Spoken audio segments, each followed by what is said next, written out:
Good morning, everyone. And welcome. I welcome you all this morning as we enter into our sacred space and allow the Holy Spirit to fill our hearts and our minds. And today we are going to be focusing on living in a just world and trying to bring about a just world. So I encourage you during the service, in times when you don't want to pay attention, to read the back of your bulletin. These are the new bulletins that we're getting from the UCC and that Elizabeth's printing on the inside. But the back has a solid message today on our theme of what we're talking about. So takes, rather than me read it to you during my sermon, I'd like you just to take a look at little bits and pieces as we move throughout the service. So with that in mind, living in our just world, let's take a moment and remind ourselves, as we do every week, that no matter who you are or where you are on life's journey, I am welcome here. Thank you. It takes a village to lead a service. Let us build a house where love can dwell and all can safely live. A place where saints and children tell how hearts learn to forgive. Build of hopes and dreams and visions, rock of faith and vault of grace. Here the love of Christ shall end division. All are welcome, all are welcome, all are welcome in this place. Let us build a house where prophets speak and words are strong and true, where all God's children dare to seek to dream God's reign anew. Here the cross shall stand as witness and as symbols of God's grace.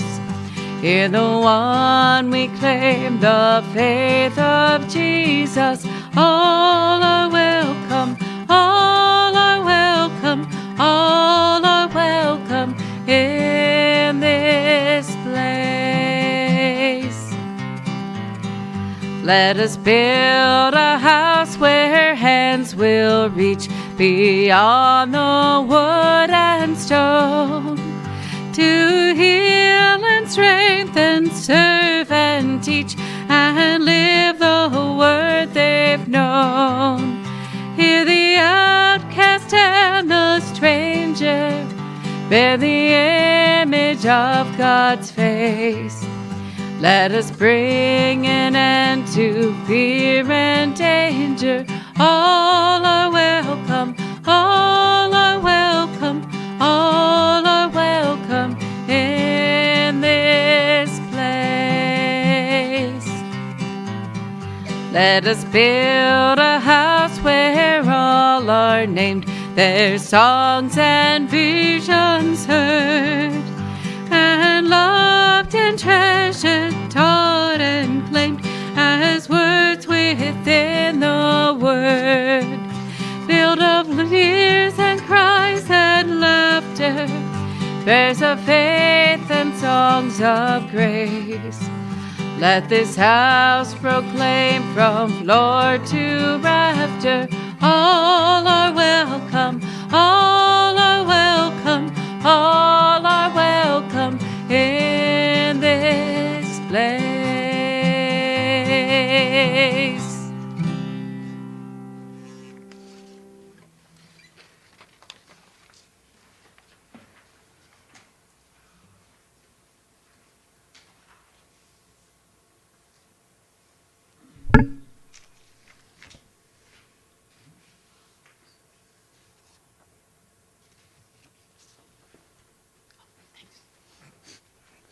That sounded like Peter, Paul, and Mary.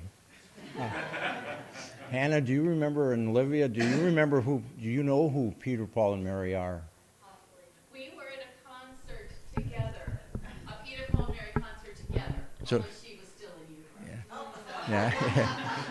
It sounded like you were performing with Peter, Paul, and Mary. Olivia, do you know who Peter, Paul, and Mary are? See? Ask your parents. or grandparents.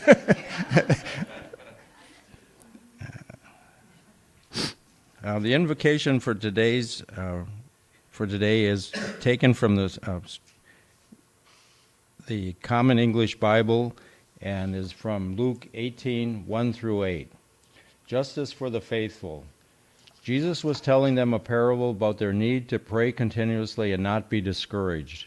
He said, "In a certain city there was a judge who neither feared God nor respected people. In that city there was a widow who kept coming to him asking, 'Give me justice in this case against my adversary.' For a while he refused, but finally he said to himself, 'I don't fear God or respect people, but I will give this widow justice because she keeps bothering me. Otherwise there will be no end to her coming here and embarrassing me.' The Lord said, 'Listen to what the unjust judge says. Won't God provide justice to his chosen people who cry out to him day and night? Will he be slow to help them? I tell you, he will give them justice quickly. But when the human one comes, will he find faithfulness on earth?'"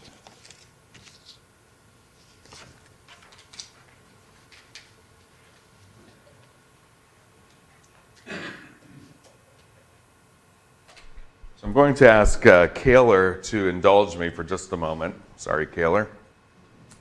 But can we begin the PowerPoint over and move back all the way back up to this slide? And I want to see if you all pick up a pattern on the images. Who's this? Malala. What is she known for? Standing up to hate and surviving an acid attack. Right? And advocating education. And advocating education and equal justice for all. Let's go to keep moving until you get to the next picture of a person.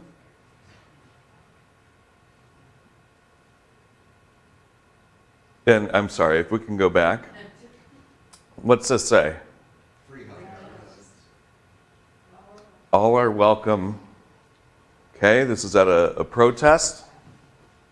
Let's keep moving to the next. Okay, who's this?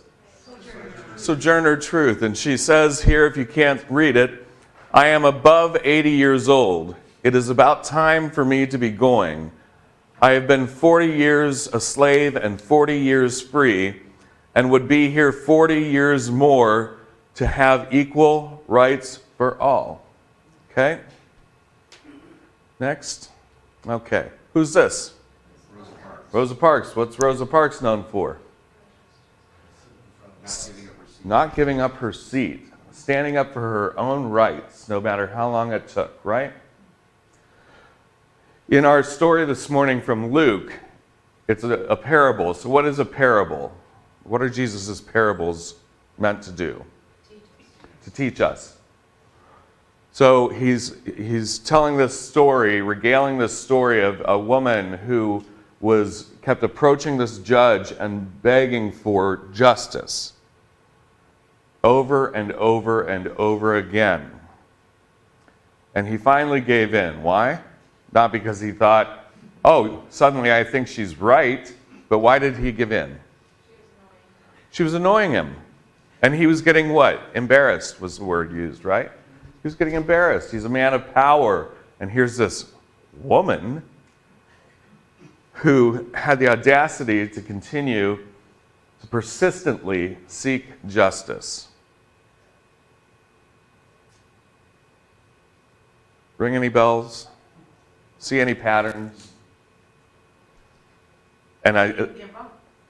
what's that? They did not give up. They did not give up. And as our service began, and I had you start looking at the back of your bulletin and reading the message there, what have you garnered so far from that? Being persistent can burn you out, right? Standing up for what's right for so long can burn you out. I can certainly attest to that.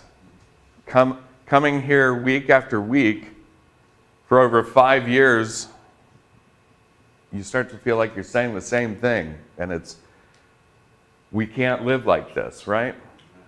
We can be better. There's better ways to live.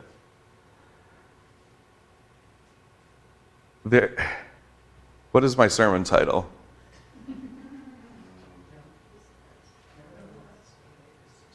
Right. Do you think I was a bit cheeky there? Yeah. What? Not possible, right? Right. Where does nevertheless she persisted come from in recent times? Senator Warren, when she was being silenced in the Senate over something she felt was wrong and was standing up for, was silenced. You know, the Senate has these rules, you know, so if you're told to shut up, you have to shut up, basically, and she persisted. So here we are, it's 2019. When do you think that story, that parable from Jesus was? Thousands of years ago. Thousands of years ago. Nothing's changed. Nothing's changed. Yeah, it feels that way, right? How have you felt? So many of you have been involved in standing up for what is right from many perspectives over the course of your life. How does it feel when you're trying to stand up for something so hard? What kind of feelings do you have? Passion, maybe? What else? Frustration. Frustration? Burnout? You start to think, my opponents are idiots. But that doesn't help. I mean, I Right. start going down the rabbit holes, what I'm saying. In times like that, Kent, do you feel, as your shirt says, feeling witchy? That's a W. Witchy, yes, with a W. It does feel all those things, but why do you keep doing it? Why do we keep doing it? Because of that passion that you have for whatever cause it is. Right, because of the passion that you have, because you feel like you're standing up for what is right. You're standing up for people. So in times like this, it often sounds like we're only talking politics, right? But we're talking morality. We are the church. The church. We're not the only one, but we are part of the church. And when I say the church, I don't just mean Christian churches. I mean our entire faith community, our brothers and sisters who are worshiping in mosques or synagogues, or name your type of faith, or even those who don't come from an organized religion, but have some faith in being better than we are now. These are all topics of morality. And time again, when we've seen injustice in our society, the people who are persisting for justice and for what is right are often people of faith like you and me. So when we talk about standing up, it sounds political because the people that we have to stand up to, just like in Jesus' time, are who? Politicians, the government, our leaders. They're the ones who can affect change. They are the ones that can affect change. So when Rosa Parks took her stand, that was right at the cusp of what movement? Civil rights movement. Who was one of the leaders of that movement? Martin Luther King. What was his profession? He was a minister, right, preacher. He came at those issues not from a place of right versus left, but right versus wrong. Morality is above politics. What do you feel? What do you feel when we talk about this? When we talk about the church having to be on the right side of our history? What comes to mind? Gary? Proud. Proud. What makes you proud about it, Gary? Well, you just can't be quiet because no one else has the courage to say this is wrong. Right. So when no one else is speaking up, who gets that job? We do. What else are you feeling? What else comes to mind? Dennis? Yes, A Bob. lot of times I feel lonely. You feel lonely? Yeah. So it seems like a lot of not other people agree with me, and if I don't do it, I'm going to feel bad later. So that's the other part. Right. So he's saying he feels lonely because, a lot of people don't agree with him, but at the same time he feels if he doesn't do something, he's going to feel bad about it. If you drive down Glenwood Street, it is easy to pick out Bob and Constance's home for a couple reasons. One, it's beautiful. Well manicured. But there's also a sign, sometimes more than one, but there's often a sign in their front yard that says a lot of things. But what are some of the things your sign says? Black Lives Matter. Black Lives Matter. Science is real. Science is real. I don't know all of them. There's some social justice phrases on this sign. Also, there's sometimes a minivan parked there that says things like coexist and And kindness is everything. kindness is everything. That's actually my favorite. Right. Bob and Constance's neighbors don't have that sign. There is another one further down on their street, but It's tough to mow around it. it's tough to mow around. But even that is taking a stand, right? Putting a simple sign in your yard saying, this is what we believe.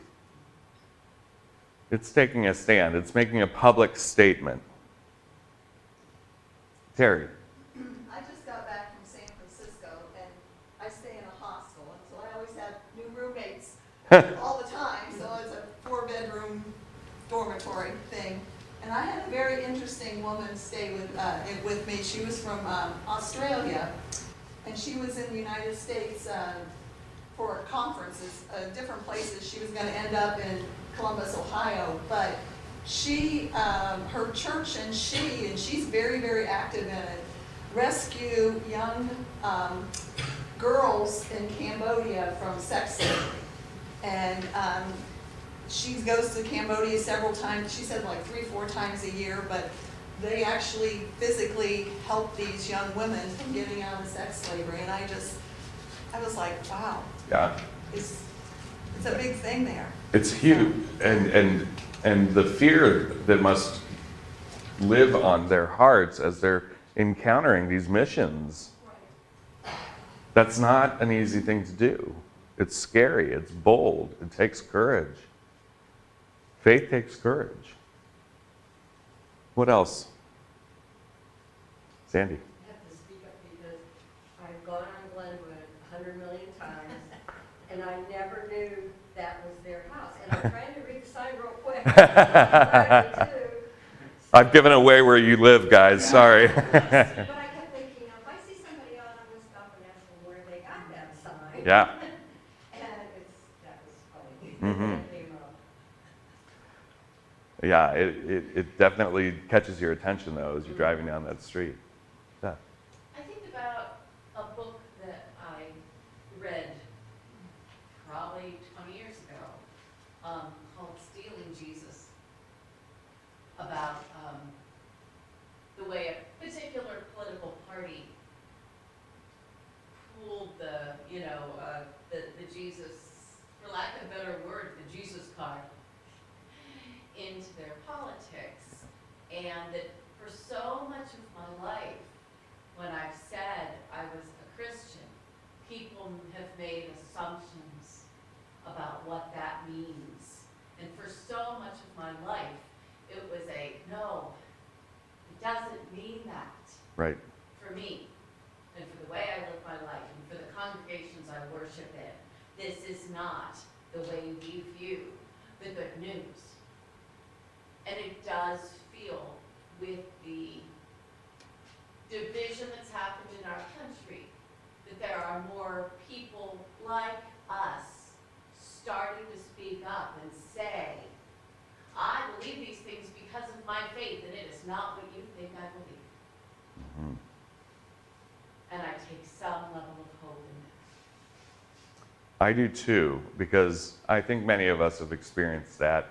And certainly when someone finds out, when they discover, like it's a hidden thing that I'm a pastor, but when I tell them that, perhaps, that even that word has such a connotation to it now, they immediately assume that I'm an evangelical Christian pastor, because that's who we hear recognized as pastors most often. And they get that cringy face, right? Some of us have seen that. And Beth mentions the good news. That is the whole point. The whole point of our faith is to bring Jesus' good news, which is we can be better. We can love better. We can take care of each other better. Love God and love each other. Those are the only two things you need to remember from me, Jesus said. What is better than that, right? That also goes in your workplace. Yeah. That if you think something is wrong or right, that you should stand up for it. Right. Persistent. Yes. As Dick said, even in your workplace, when you see that something's wrong, you have to be persistent and stand up for what's right.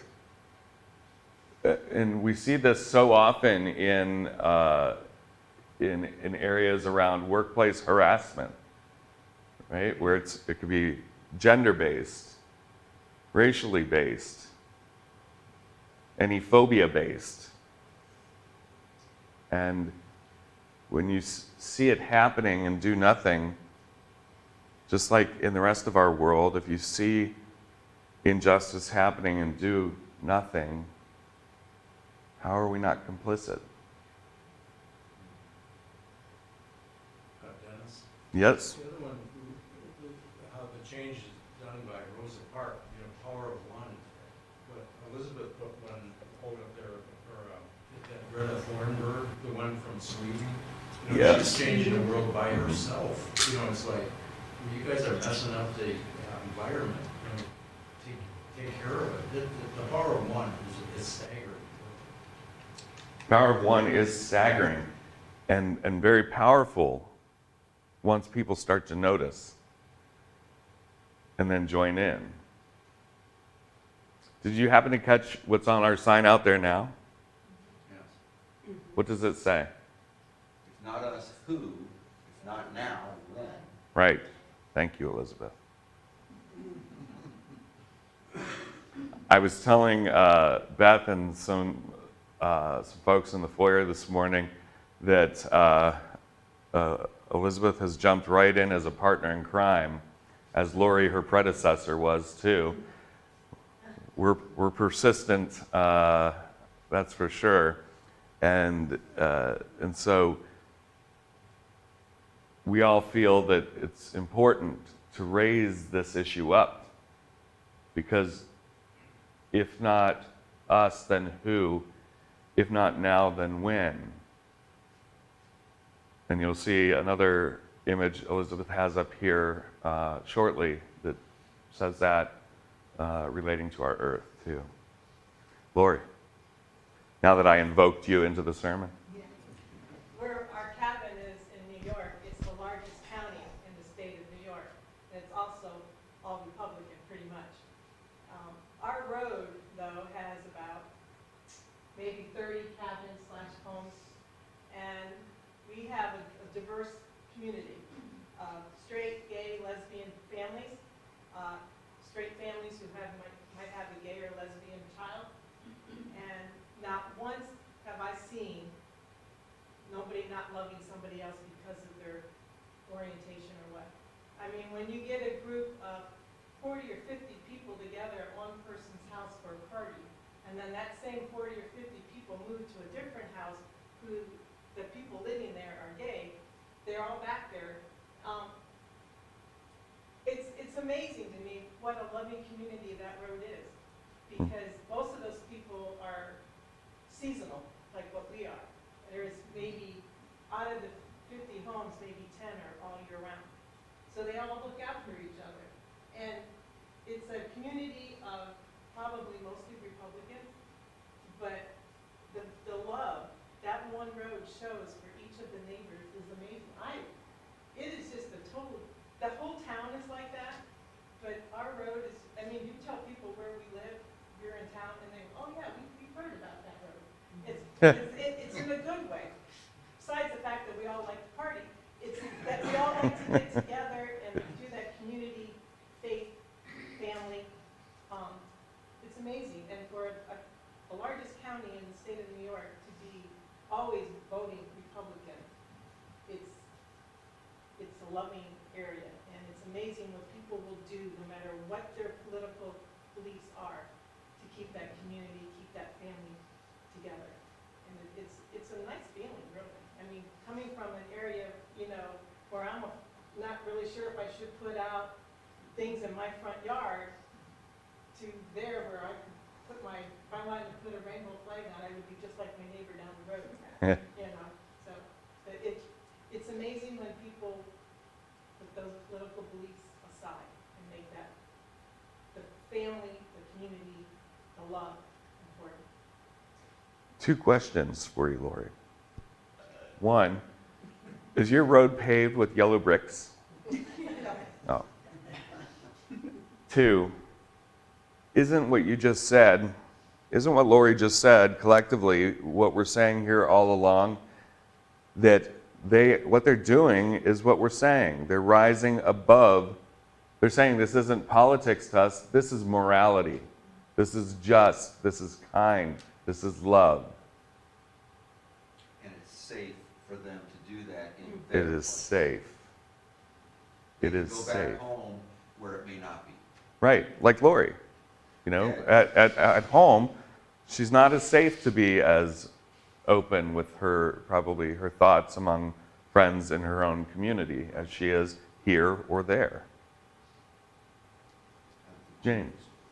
I'm sure I know that you read the repository also, but there was a disturbing article in there yesterday about the number of Christians and church-going people going down substantially, like at least 5%. And it occurred to me as I kept reading the article that I thought about that, and I'm not saying it has to be Christian. I'm saying anything church-affiliated. And all the churches are really dropping in attendance. And they said that, whether it's the synagogue, the temple, the Jewish faith, the Protestant faith. But as I thought about that, and I talked to a lot of younger people and neighbors, and their view of Christianity today is the evangelicals and the things that are going on with the people. And the thing about the evangelicals is they're very vocal, and they're very powerful in being vocal. And if I say to them, but not all churches are like that, they're astounded. They're very surprised. If I describe, and I'm a church with a gay pastor and his partner, and gay people coming, and it's very open, they'll say, well, we never knew there was a church like that. And I'll say, yes, there is. It's right up the road. I think we need to get vocal. We need to not push Christianity. I'm not. I don't think that's right either. But to say you can belong to a church, you can belong to a group of people that are open and accept everyone. And this is where I feel United Church of Christ's mission, and I think that's where John Dorhair is going. You know, I read all of his posts. We need to start speaking up and saying, we're not the evangelicals who are powerful and backing some political candidates that most of us don't agree with and discriminating. We are a church who is encompassing what Jesus did. Mm-hmm. And I think we really need to be, I think we're starting and working harder at it. And I see more and more posts from the UCC. But we really need to be telling the younger people, and Hannah can probably testify to this from what you discussions in the dorms and things, not all churches are biased, and that many of them are welcoming.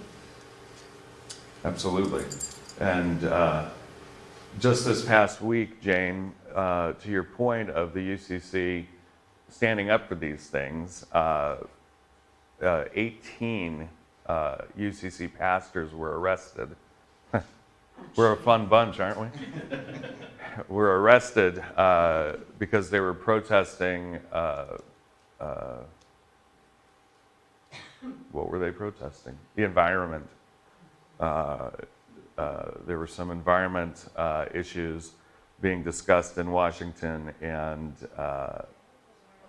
please, thank you. I think that some Alaskan national forests just got open for timbering. Like the Trump administration gave the go-ahead for that, so a large swath of that national preserve forest is now open for development, which means timbering, because you don't live up there.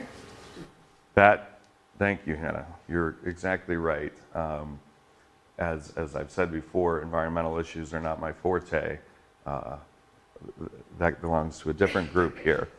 But that's exactly right. And so they were peacefully protesting and, of course, were arrested because they were where they shouldn't have been. But they were taking a stand and posing risk to themselves, right? So what does all of this mean? Let's wrap this up.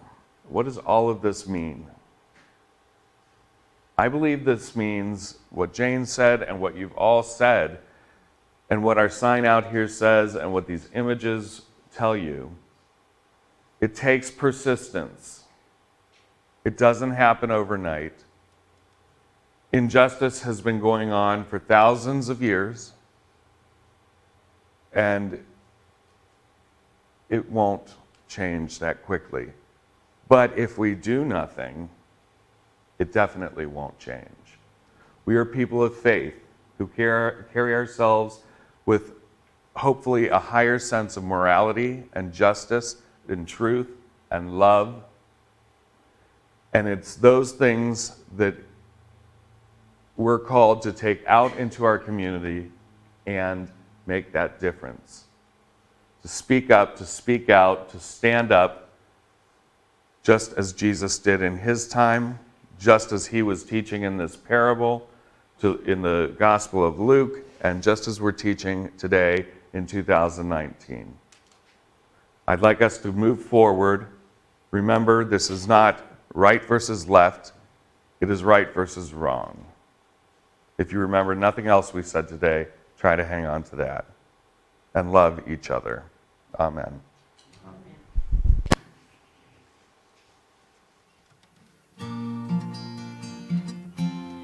Kumbaya, my Lord, kumbaya,